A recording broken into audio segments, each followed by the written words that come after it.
Hello, good morning, सुप्रभात, नमस्कार। आज हम लोग समास का पिछले वीडियो के आगे का वीडियो पढ़ेंगे। इस वीडियो में हम लोग प्रैक्टिस और अभ्यास करेंगे और कुछ बेसिक चीज़ें जो हम पिछले वीडियो में देखे थे उसके आगे का इसमें अभ्यास करेंगे और अच्छी तरह से जानने का कोशिश करेंगे। तो चलिए आज हम शुरू करते हैं। पहला है अव्ययीभाव समास। पहला अव्ययीभाव समास।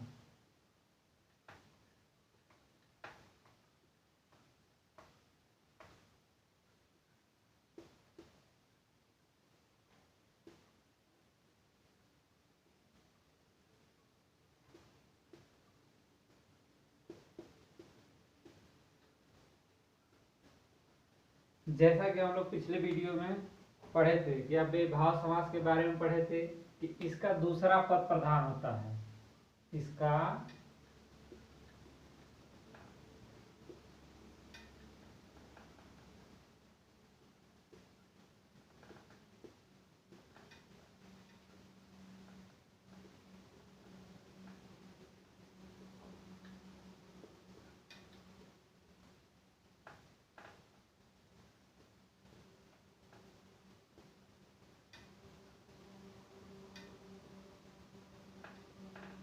अब उदाहरण के माध्यम से समझेंगे कैसे दूसरा पद प्रधान होता है। जैसे पहला उदाहरण,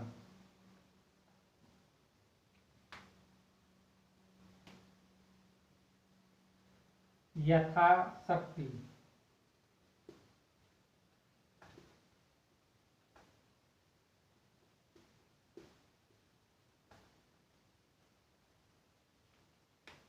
यथाशक्ति जैसे कि एक पद ये हो गया, ये दूसरा पद हो गया।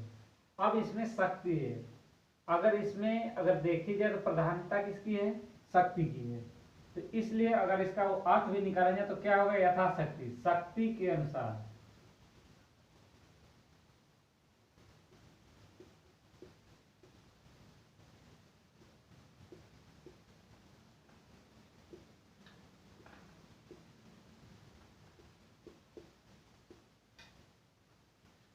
यथाशक्ति का अर्थ हुआ शक्ति के अनुसार, यानी इसमें प्रधानता किसकी हो रही है? शक्ति की प्रधानता हो रही है, अनुसार की प्रधानता नहीं होगी।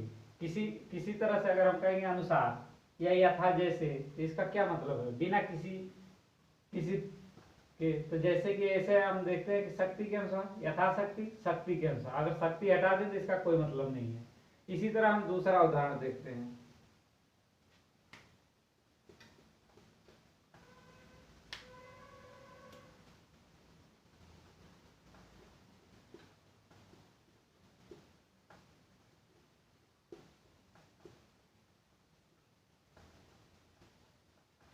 यथा विधि, इसमें अगर हम देखेंगे तो यथा और विधि दो पद हैं। इसमें अगर अर्थ निकालते हैं तो यथा विधि का होगा विधि के अनुसार, यानी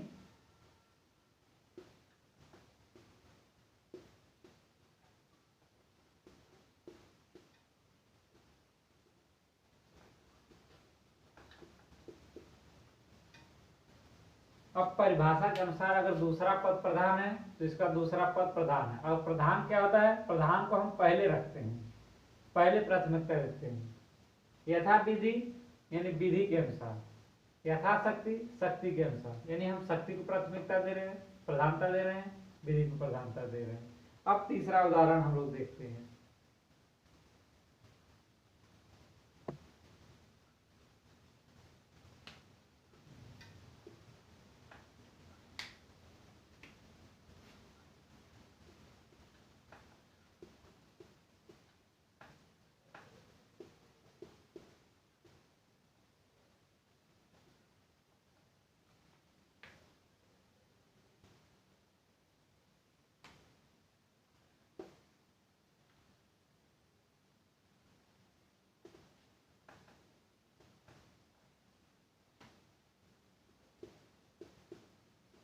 प्रतिदिन, प्रतिदिन का क्या होता है? प्रत्येक दिन, यानी दिन दिन।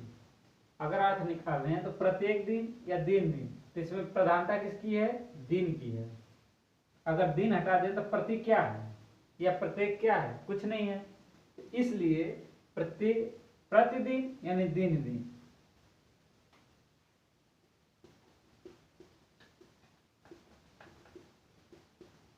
दिन दिन या प्रत्येक दिन भी कह सकते हैं, लेकिन कहेंगे किसको? दिन को। अगर हटा दें तो प्रत्येक किसको कहेंगे? किसी को नहीं। तो इसलिए प्रधानता किसकी है?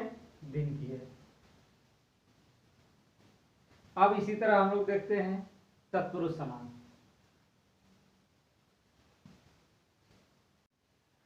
दूसरा तत्पुरुष समास पढ़ते हैं। इसमें पहला पद प्रधान होता है।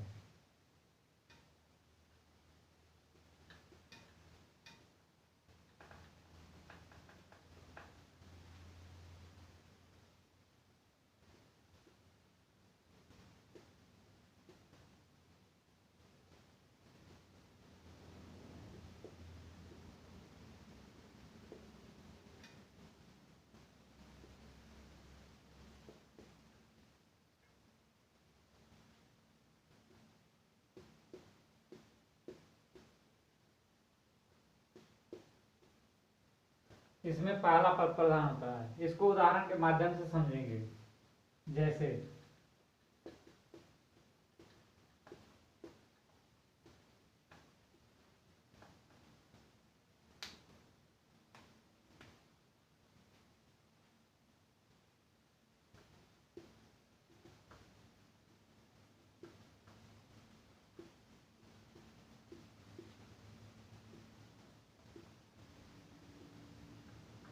जैसे मोक्ष प्राप्त, मोक्ष को प्राप्त, इसका अगर अर्थ निकालते हैं तो मोक्ष को प्राप्त होगा।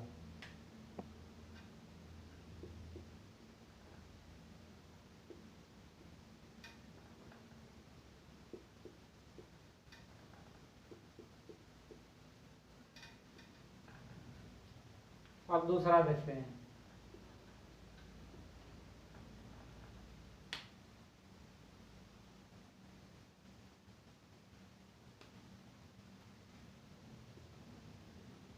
नेत्रहीन,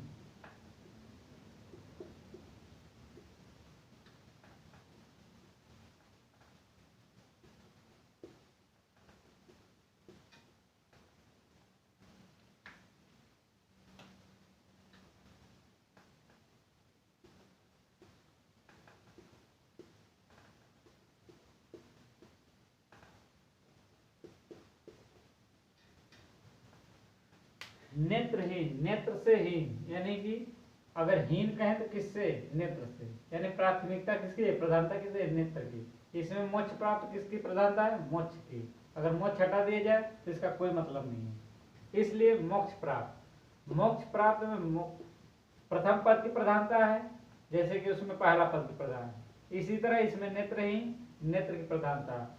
अगर इसी के साथ साथ देखा जाए तो अगर हम ये देखें तो ये द्वितीय तत्पुरुष भी है, जिसको कहते हैं कर्म तत्पुरुष, क्योंकि को है। मोक्ष को नेत्र से, उसी तरह जो पिछले वीडियो में अगर देखेंगे तो वहां से आपको क्लियर हो जाएगा कि इसका क्या मतलब है। इसी के साथ साथ अगर पूछ ये आएगा तत्पुरुष समास में, अगर इसके साथ अगर किसी इसके भाग को पूछता है तो इसके चिन्ह के अनुसार हम निकालेंगे। से है, नेत्र से, हीन है, को है, को प्राप्त है।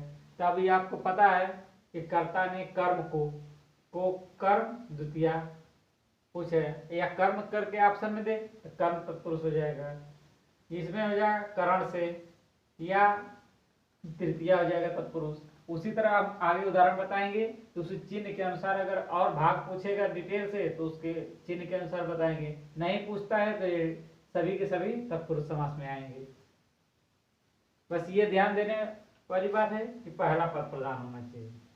अब तीसरा उदाहरण हम देखते हैं।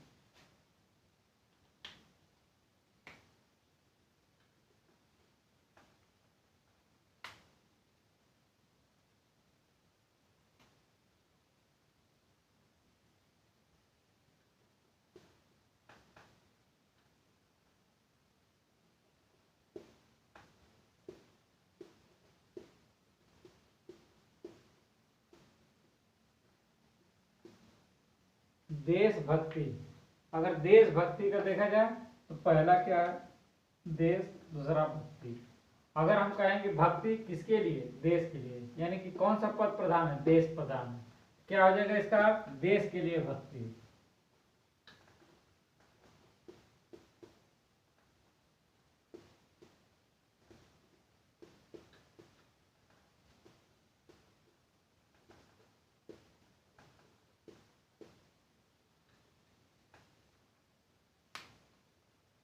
और ये चिन्ह हमेशा चिन्ह के अनुसार जितने विस्तार से पूछेगा उसी के अनुसार इसका प्रयोग करेंगे।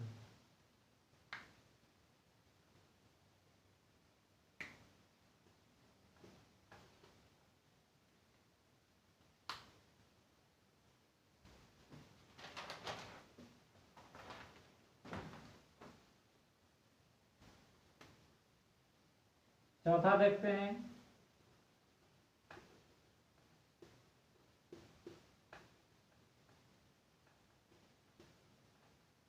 धनहीन।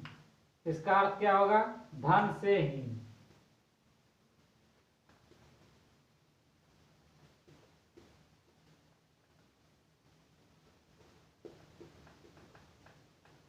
धन से हीन, से का क्या है, अलगाव है, और अलगाव तो आप जानते हैं कि किससे है, आपादान हो जाएगा। अगर पूछे तो आपादान तत्पुरुष हो जाएगा, नहीं तो तत्पुरुष समास में सारे के सारे आएंगे। अब देखते हैं पांचवा,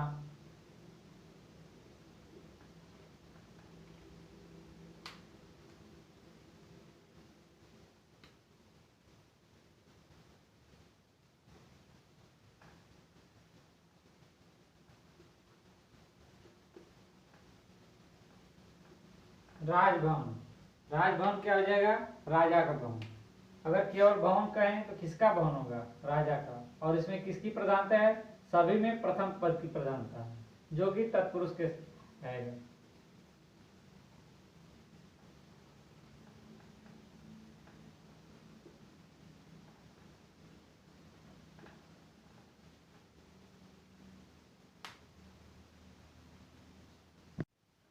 अब छठवां देखते हैं उदाहरण, नगर प्रवेश। नगर में प्रवेश यानी नगर की प्रधानता है, यानी प्रथम पद की प्रधानता। अब तत्पुरुष समास के कुछ मुख्य भाग देखते हैं। मुख्य भाग में दो हैं, कर्मधारय समास और द्विगु समास। अब कर्मधारय समास भी तत्पुरुष समास के अंतर्गत है, इसलिए इसमें भी प्रथम पद प्रधान होगा, लेकिन थोड़ा सा इसमें चेंज है।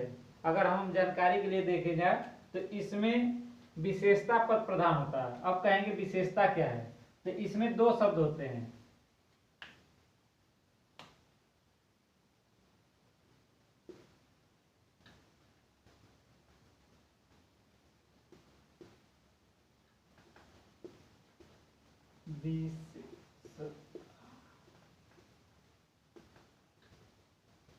पद प्रधान होता है, विशेषता पद प्रधान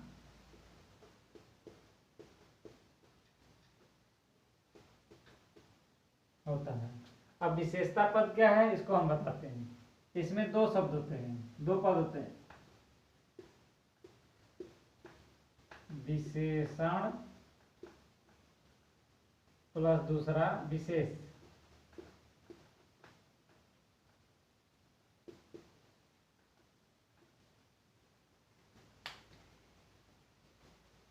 विशेषण होता है, विशेषण का मतलब विशेषता, जिसकी विशेषता हो। विशेषण यानी विशेषता। विशेष वह होता है,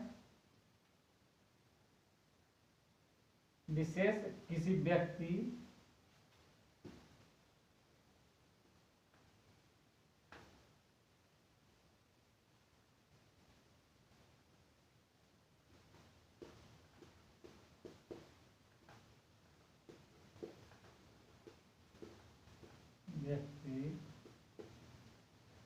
या वस्तु।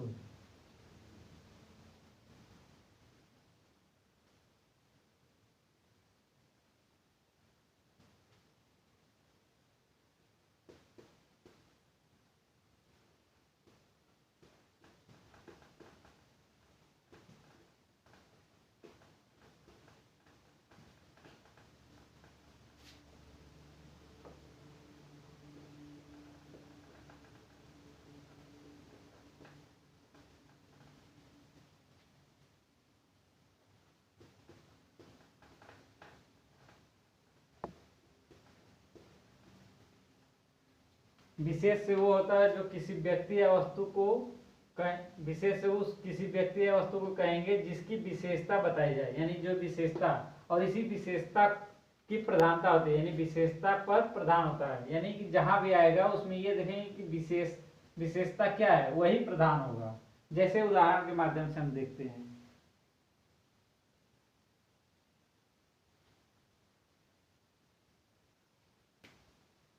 जैसे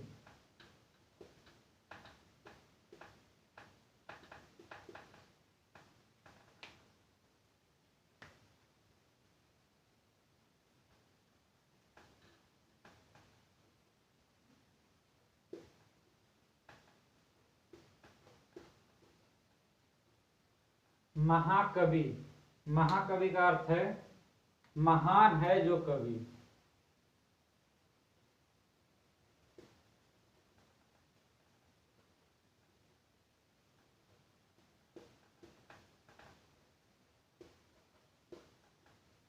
महान है जो कवि, यानी कवि कैसा है। अगर कवि को कहें, केवल कवि को, तो कैसा कहेंगे, केवल कवि से कुछ नहीं निकलेगा। लेकिन अगर महाकवि है तो महान है जो कवि की क्या विशेषता है, ये महान है, यानी महान शब्द ही प्रथम पद प्रधान है, क्योंकि महान विशेषता है कवि की। उसी तरह हम आगे भी देखेंगे।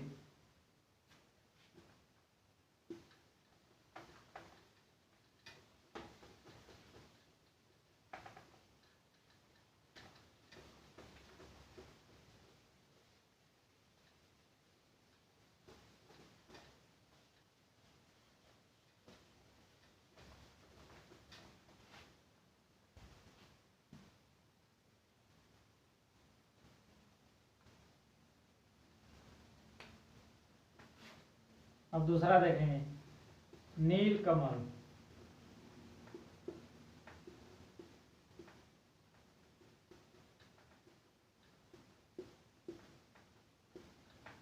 नील कमल का अर्थ है नीला कमल, या नीला है जो कमल।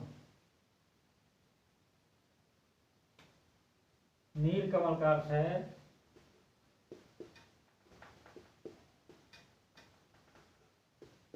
नीला है जो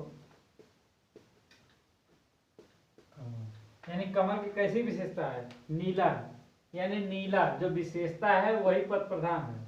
ये हमारी क्या है,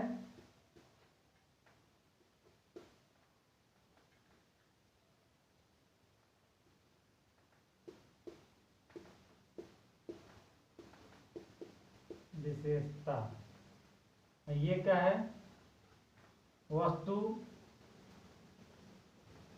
या जो भी कुछ कहें, सजीव निर्जीव, जो भी अपने शब्दों में कह सके, ये क्या है, विशेष है। विशेष यानी वह वस्तु या व्यक्ति जिसकी हम विशेषता बताएं। तो कमल क्या है, विशेष है, इसकी ही विशेषता बताएं। कमल कैसा है, नीला है, यानी नीला क्या है, इसमें पहला पद प्रधान होता है। लेकिन कौन सा पद प्रधान होता है, जो हम विशेषता पद है, जो विशेषता पद प्रधान होता है कर्मधारय में। अब द्विगु समास देखेंगे।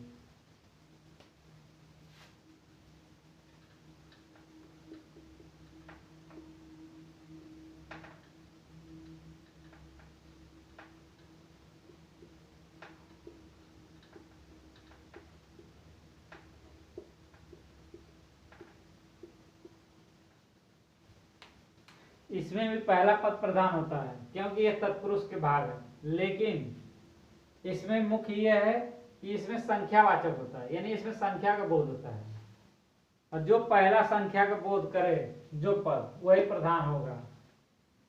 जैसे त्रिभुज,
जो संख्या का बोध कराए या संख्यावाचक हो वह द्विगु समास होता है। जैसे कि हम देखते हैं, जैसे उदाहरण के माध्यम से,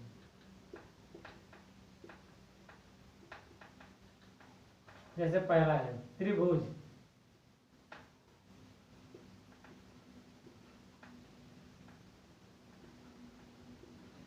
त्रिभुज का अगर अर्थ निकालें तो तीन भुजाओं का समाहार।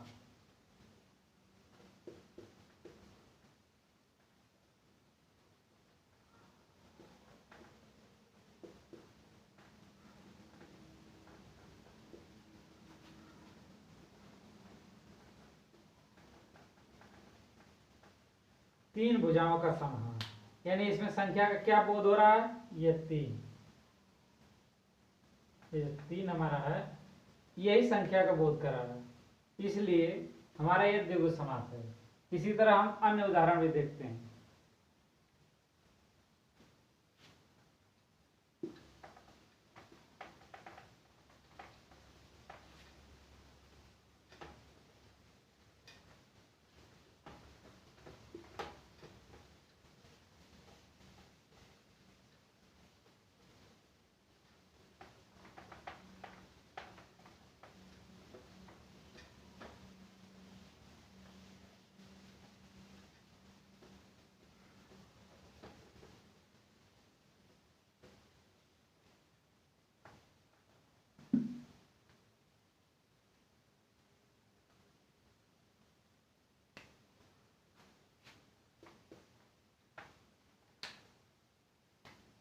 दोपहर,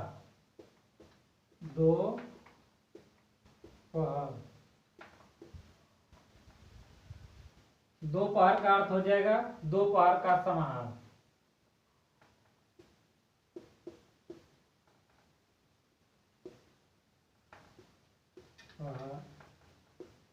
का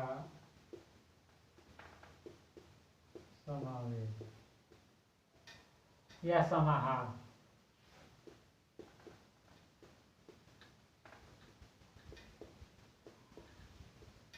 इसमें संख्या का क्या बोध हो रहा है, दो का, इसलिए क्या हुआ, द्विगु समास। इसी तरह चतुर्भुज, पंचभुज, पंचमुख, तो इस तरह हम क्या हो गया, द्विगु समास हो जाएगा।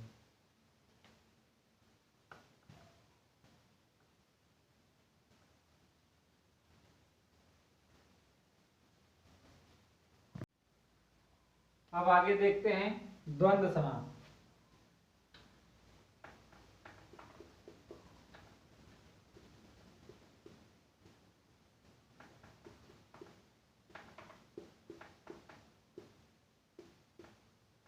जैसा कि नाम से ही पता है, द्वंद्व यानी दोनों, इसमें दोनों पद प्रधान होते हैं।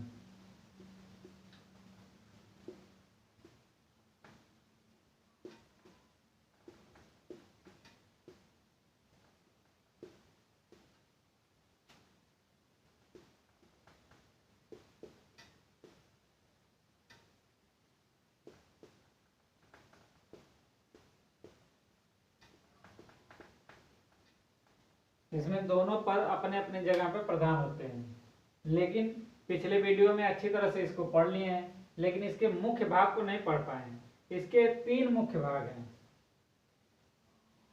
पहला है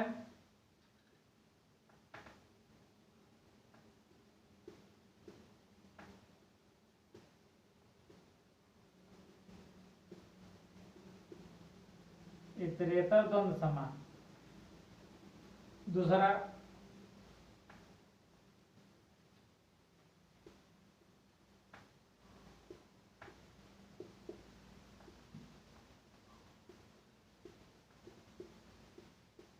समाहार द्वंद्व समास, तीसरा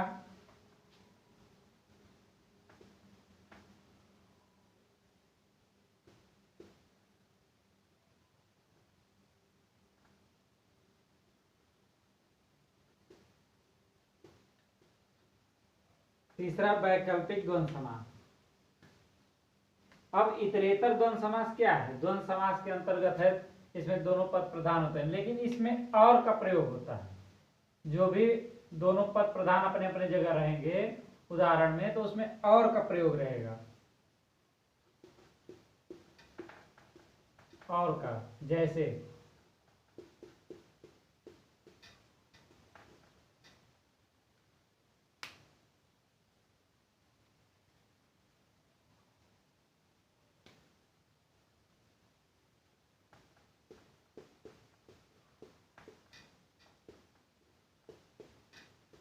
जैसे सीताराम है, तो इसका अगर हम आगे लिखें तो इसके जगह हम क्या लिख सकते हैं, और।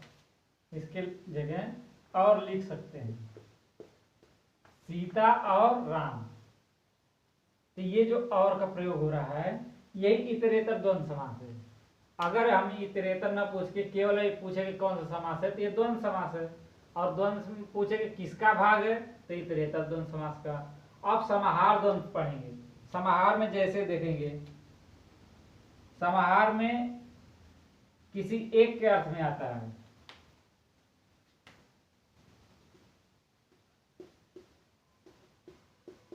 किसी एक के अर्थ में। जैसे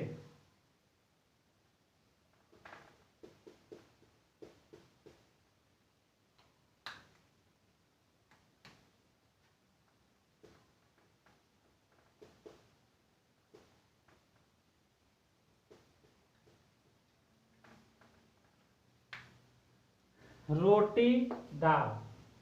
अब क्या है, अगर पूछे कि रोटी दाल किसका, कौन सा समास है, तो द्वंद्व समास है। और कौन सा भाग में है, तो समाहार है। अब किसी एक के अर्थ का मतलब क्या है कि रोटी दाल किसके अंतर्गत है। अगर ये दोनों का हम ये पूरे का अर्थ अगर देखा जाए तो किसके अंतर्गत आएगा, भोजन के। भोजन के अर्थ में रोटी दाल शामिल हो जाएगा, इसके अंतर्गत समाहित हो जाएगा। इसीलिए इसको क्या कहते हैं, समाहार द्वंद्व। इस तरह का जो भी है जिसका अर्थ अलग नहीं है। जैसे कि एक और हम दिखाते हैं उदाहरण।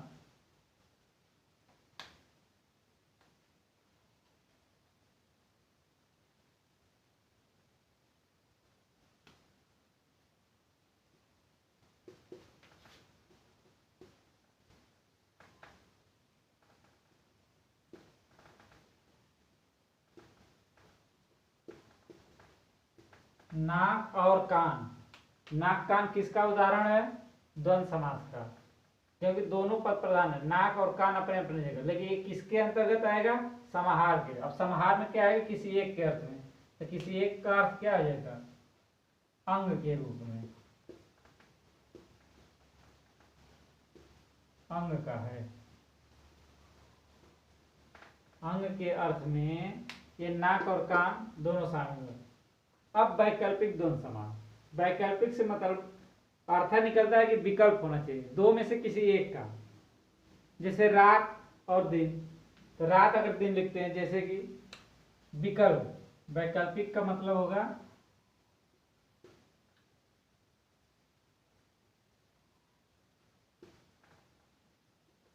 विकल्प। जैसे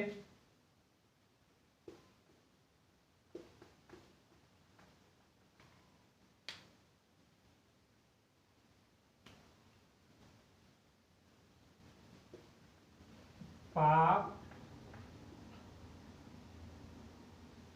पुण्य। पाप और पुण्य किसका उदाहरण है, द्वंद्व समास का। लेकिन किसके अंतर्गत आएगा, तो इसका अगर अर्थ हम निकालें, लिखें, तो क्या आ जाएगा,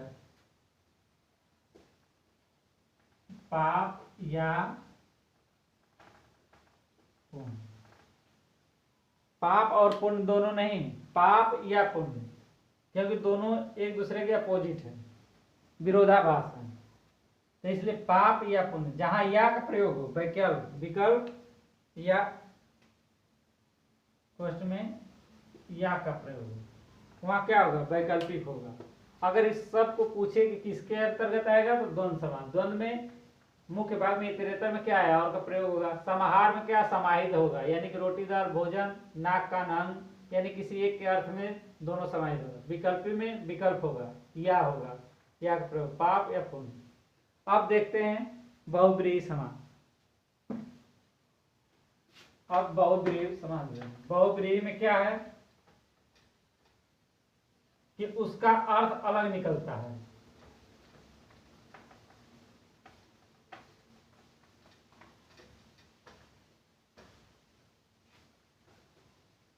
एक तरह से देखा जाए तो अगर हम अपने समझने की भाषा में प्रयोग करें तो वाक्यांश के लिए एक शब्द है, जो कि एक किताब के रूप से गलत है, लेकिन हम एक समझने के लिए इसका प्रयोग करेंगे। जो वाक्यांश के लिए एक शब्द जैसा ही प्रयोग होता है बहुब्रीहि समास।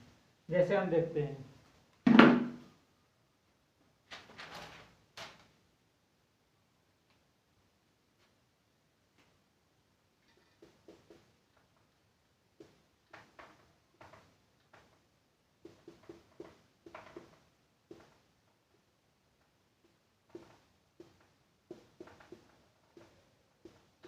बहुब्रीहि समास। जैसे कि वाक्यांश के लिए एक शब्द होता है, उसी टाइप से हम याद और पढ़ने की कोशिश करेंगे। जैसे उदाहरण के हिसाब से,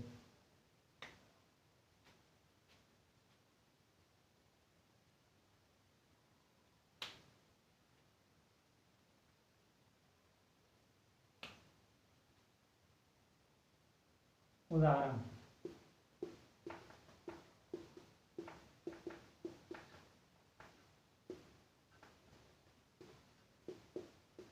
लंबोदर।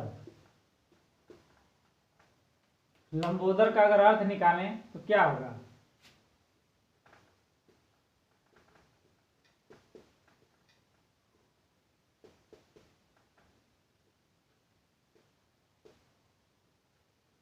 लंबा है उधर जिसका, किसका लंबा है उधर?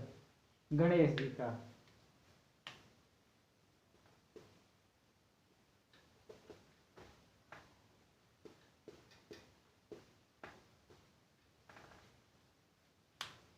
लंबा है उधर जिसका गणेश, अर्थात या जिसका गणेश। तो इसमें क्या है कि बहुब्रीहि में अगर हम हल करें तो इसको किससे प्रयोग करेंगे? अर्थात का प्रयोग करके। अर्थात करके जो भी अर्थ निकले वहां बहुब्रीहि समास हो जाएगा। लंबोदर, लंबा है उधर जिसका, अर्थात गणेश जी। एक दांत जिसका है, अर्थात गणेश जी का। इस तरह का जितने भी आएगा। त्रिनेत्र, त्रिदेव अर्थात शंकर। त्रिनेत्र, तीन नेत्र हैं जिसके, अर्थात शंकर।